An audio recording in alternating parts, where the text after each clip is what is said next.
மறைக்கப்பட்ட உன் அறிவை திறக்கவே நான் வந்திருக்கிறேன்.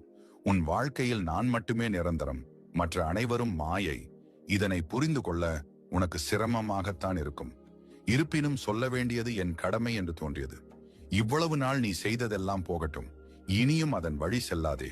நீ இவ்வளவு கோழையாக இருப்பாய் என்று நான் நினைக்கவில்லை. நீ என் சிறந்த ஆன்மா. எப்பொழுதும் உன் மனம் நீ விரும்பியதை மட்டுமே செய்யும். ஆனால் உன் அறிவோ உனக்கு எது நல்லதோ அதை மட்டுமே சொல்லித்தரும். சிறிது நேரம் கண்களை மூடி உன் மனம் என்னும் மாயையை தள்ளி வைத்துவிட்டு இதை கேள்.